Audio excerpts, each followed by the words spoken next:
Saat lo lagi dijahatin sama orang, lo pasti pengen orang yang nyakitin lo itu semenderita dan setersiksa seperti apa yang dia lakukan kepada lo kan. Percayalah, punya pikiran kayak gitu nggak bikin lo jadi orang yang jahat. Itu cuma respon natural kita sebagai manusia. Dan mungkin sekarang lo lagi mikir-mikir gimana caranya buat balas dendam. Mungkin lo butuh ngedengerin ini. Hi, I'm Kat and I'm helping you to be the best version of yourself. Oke, first of all, gue gak akan ngajarin lo cara balas dendam dengan elegan. Tapi lo mungkin bertanya-tanya apa yang gue lakuin dulu sampai gue segininya disakitin sama orang. Lagi-lagi ini gak spesifik untuk pacar atau teman atau keluarga. Gue cuma mau bilang gak ada satu orang pun di dunia ini yang layak untuk mendapatkan kesakitan seperti yang lo alami saat ini. Lo gak pantas untuk semenderita ini, oke? Tapi jangan merendahkan diri lo sendiri karena kesakitan yang lo terima merubah lo jadi orang yang bukan diri lo.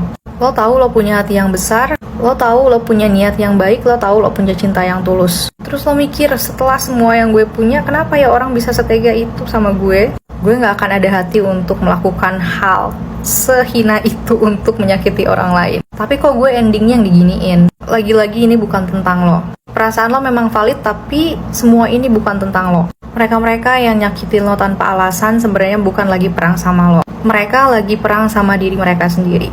Karena kalau dipikir-pikir lagi, nggak akan ada orang yang sehat, yang jiwanya sehat, yang pikirannya sehat, itu nyakitin orang tanpa alasan. Dan nggak semua orang punya human basic decency. Dan lo tahu kenapa lo sakit hati? Karena lo punya itu, sesuatu yang mereka nggak punya. Sekarang tugas lo adalah fokus sama pelajarannya, bukan sama kesakitannya. Dan jangan kira apa yang orang lakukan terhadap lo itu nggak dihitung sama Tuhan. Apa yang dia lakukan saat ini juga itu urusan dia sama Tuhan. You keep your side on the street clean. Jangan kotori tangan lo untuk memberikan mereka pelajaran. Jangan juga nanya ke mereka apa yang kurang dari lo sehingga mereka melakukan hal hina itu kepada lo. Perumpamannya gini, kalau lo digigit sama ular, lo akan berusaha untuk mengeluarkan racunnya untuk menyembuhkan diri lo sendiri. Gak ada ceritanya kita digigit ular, terus daripada nyembuhin luka kita sendiri, kita malah ngejar-ngejar ular itu dan nanya kenapa dia gigit kita.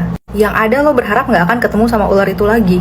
Ataupun ular-ular lainnya. Kalau lo berniat untuk melakukan hal yang sama orang yang sama, menggunakan orang yang berbeda, gue mau nanya sama lo, apa yang ngejadiin lo beda sama mereka?